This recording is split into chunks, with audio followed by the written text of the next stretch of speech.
So what do you do with all of those leftover scraps and strips that you have? Now this last quilt that I created, I really am pleased with how it's progressing and how it's turning out. Hi, I'm Roberta and welcome back to Quilt Crafters Corner.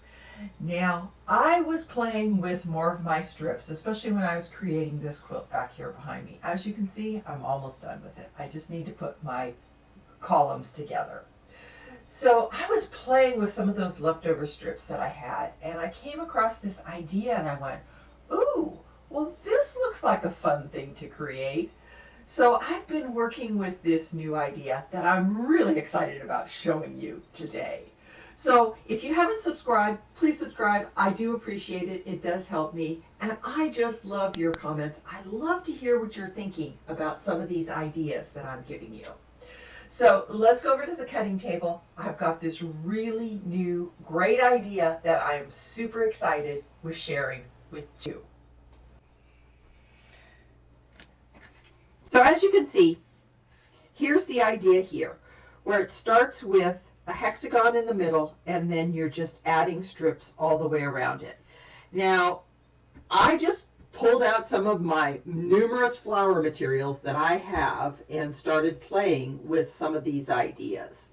Now, this is a great way you could fussy cut something, like maybe I could fussy cut some of these roses out of this one, or maybe even a novelty print. A children's novelty print would be super cute this way, and then just start adding your sides. Now, I love this idea because I can make these as big as I want, or I could just leave them this size, and they're simple to put together. I'll show you how to do that a little farther in the video. But here is the idea that it started with. Now, it starts with the hexagon, and I did use my Hexagon ruler to cut these. You don't need this ruler. I'll show you how to make a hexagon without this ruler, but this just makes it so much faster and simpler to do, and it just makes it super easy to get, you know, a really nice hexagon out of your fabric. Now, once again, these are half hexagons, and what you do is these are all just placed all the way around, and it creates this really lovely, almost like a flower. It reminds me a lot of the grandmother's flower garden. And I just love this idea. It's just so simple and so easy and quick to do. So the first thing that you need to do when you're doing this is this first piece. Now I love this ruler because it's got those flat notches, and it just lines up really easy right there. Now what I do is I sew a partial seam. I start from here and I go about a little more than halfway. I don't want to go all the way to the end. I just want to sew a partial seam. So let me go do that, and then I will show you what to do next.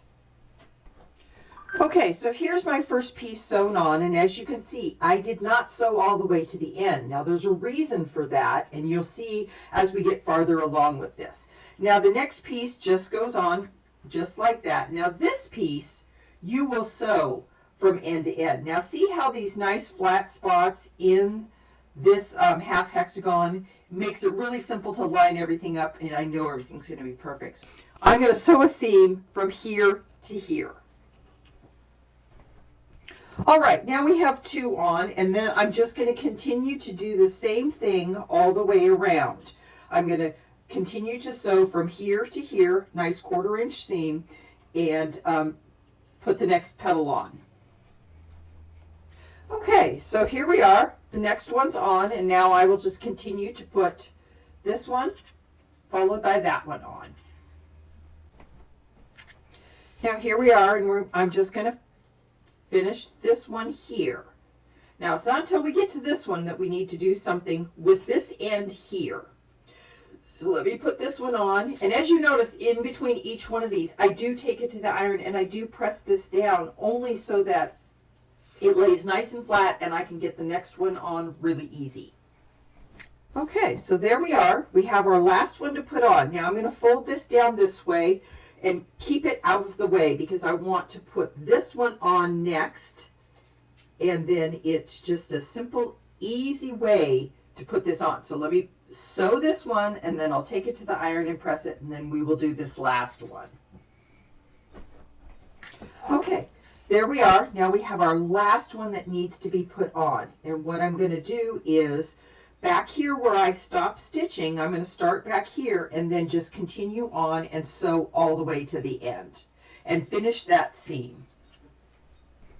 Okay, so now I've pressed it and it's all nice and flat, and as you can see, look at how easy these are. These are really simple, easy pieces to do, and it all comes down to just using hexagons and these. Now let me cut some for you and show you how I do this.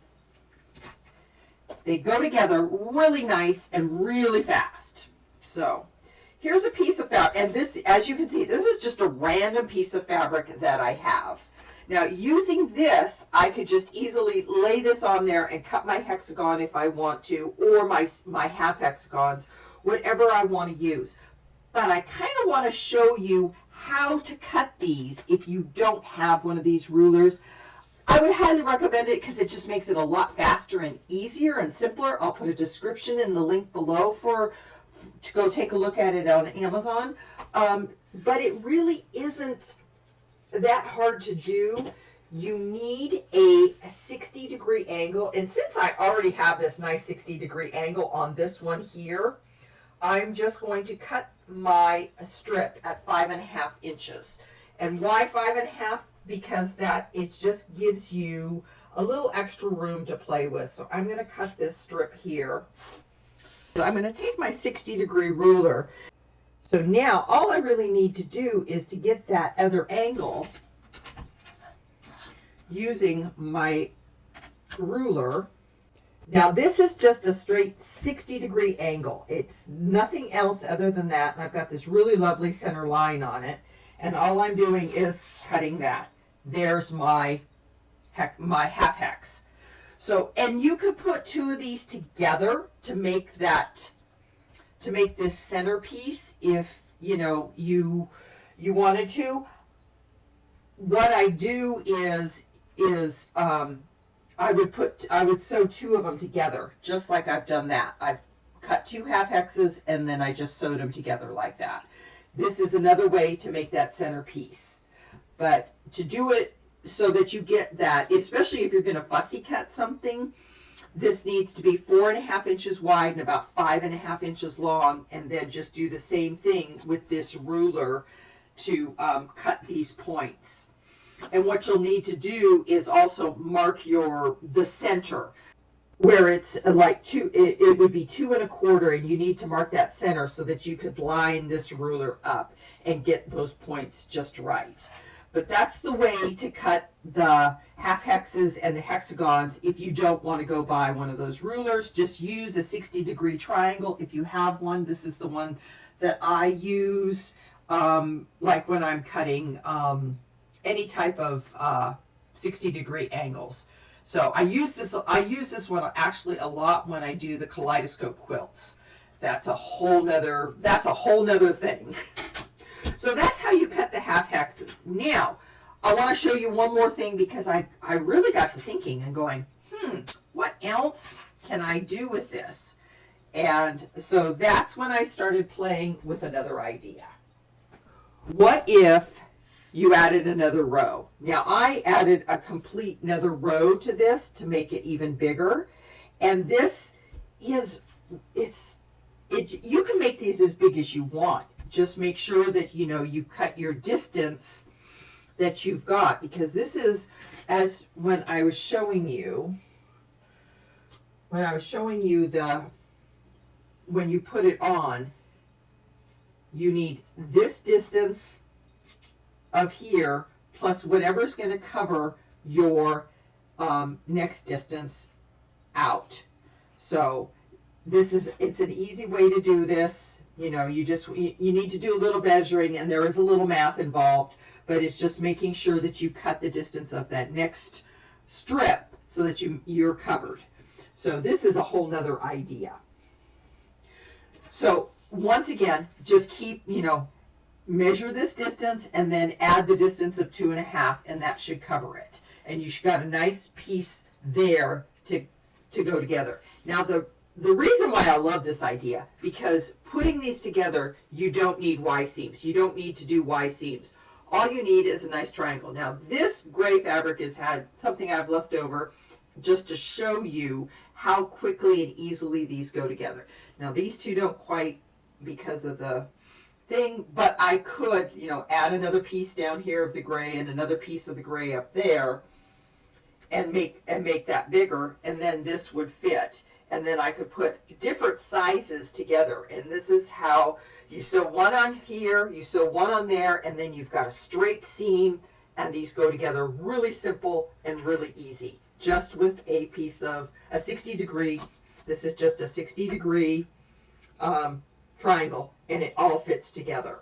Makes it a simple way to use up some of those scraps and use up some other things, you know, fussy cut, maybe even, you know, something that you have that you really like and you want to do something special with. This would be a nice way to do it.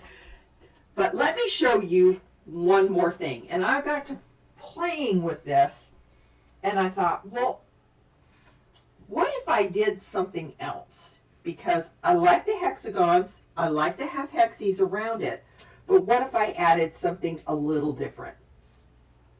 Now I started playing with this idea, and I came up with the diamond and the triangle to make that half hexie, and just put them all the way around. So look at that. Isn't that amazing? You get a whole different look. You get a much different, and once again, these can all go together. They don't, you know, you don't have to do just this way. You could do some of these, add some of these in. But there's one more thing I want to show you. What if we moved these pieces around? Look what you get. You get a star. Now, isn't this, I was just like amazed when I started playing with these pieces, and that's the fun of it, just playing with these pieces. My stitch group, this is what we're going to do. We're going to take ideas like this and we're going to play with them, and we're going to see what else we can make with not only our scraps that we have, because this is just all leftover backing material. All of this material on this table is leftover backing material that I've had from other projects, is to play with things, ideas like this, create something new, create something unique, and just have fun doing it. So there's a link in the description for the Stitch membership. Please come join us. We're going to have a great time, and it's going to be so much fun to play with ideas like this and create new and different things. Now, the other idea I had for this was going back to the red, white, and blue and just doing something like this and just putting together a really pretty star fabric. Or I could go back to, you know, the other idea that I had with the red on the outside, or the red and then the white and then the blue on the outside. Now look at how creative that is. It's just a lot of fun and a lot of easy pieces, you know, to cut up and put together. And I have this blue, I have this dark blue here also, and that was, you know, could be a whole nother block out of just these interesting pieces. Now, like I said, these started out as 2.5 by 5.5, and then by the time I've cut them down, this is so a whole nother one. And this, like I said, easy to put together with these triangles in between them, and just makes a really nice, simple, easy block. So I hope you enjoyed this idea. I have so much fun playing with these little scraps of material that I have left over. Now, I know you have it left over too. I mean, we cut them off from our quilt backs, and we have leftover material from projects that we've done. Not doing any good sitting in that box or that drawer over there. I know, I have plenty, and I'm sure you do too. Come join the membership, Stitch. We're going to have a great time playing with these leftovers, putting them together, making them useful, but also just that ability to create something unique and something new and something just really wonderful. So I hope you enjoyed this. Please let me know what you think. I would love to hear your take on this. Leave me a comment, and I do reply to all comments, and I love hearing what you have to say about it. Also, if you haven't subscribed, please do. I enjoy all of you joining me and exploring some of these new ideas in quilting. So until next time, happy quilting.